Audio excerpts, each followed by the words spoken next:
Let's get back to the weather this morning with our red flag warning. Fire departments across North Texas are at the ready, really, and on their toes. It doesn't take a lot just to spark, and things get out of control fast. Some of our communities have experienced that, as you look behind me here, firsthand in North Texas. Yeah, the goal today is to not repeat those moments. Let's get out to Natalie Haddad, who is in Allen. Natalie, what preventative measures are fire crews taking there so we don't repeat these moments that are just heartbreaking?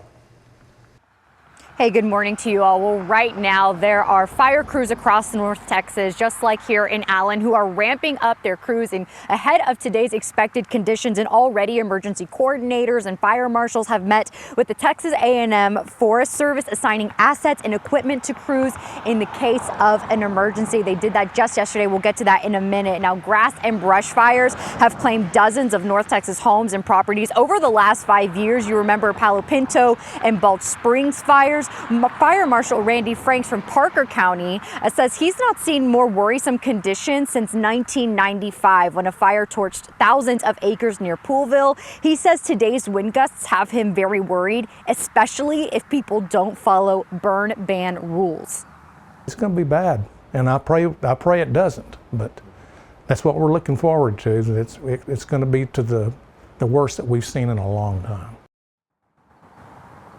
Now, to keep everyone safe, the National Weather Service has a few tips for us. They advise against driving over tall grass. It is very dry. They also advise against disposing of cigarettes and dragging chains on the highways. And for those who have burn piles, maybe to just burn trash, if you have done that in the last couple of weeks, he advises, or rather the National Weather Service advises, dousing that with water today. Yes, even if it has been a while. You know, Marielle, the fire marshals we spoke to, they called today's conditions unusual and extreme. And speaking on unusual, it has been a couple of years since we have had red flag warning, something that maybe not every North Texan is privy to. That's exactly right, Natalie. In fact, a red flag warning for Dallas and Tarrant County hasn't been in effect since August of 2023. So in the Metroplex, we don't see it often, but we do see these issued along our western counties where air tends to be drier. A red flag warning simply means that we have critical to extreme fire danger conditions. That means it's very dry and expected to be very windy.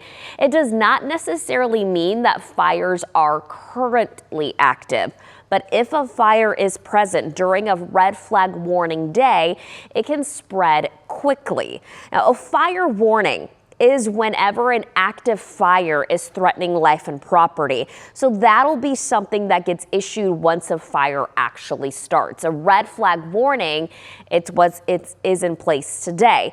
And Natalie mentioned a few of these, but don't toss cigarettes, lights on the ground. You want to make sure to not drag any tow chains on the ground, and don't park or drive over tall grass. Even parking over tall grass can be dangerous. Respect burn bans. We can't say that enough today.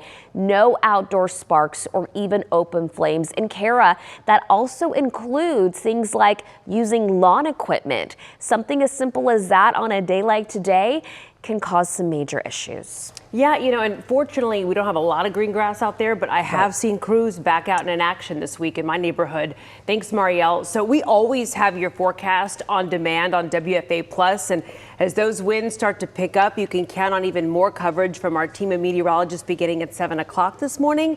If you're not already watching on our streaming app, you can download it on your TV and watch for free.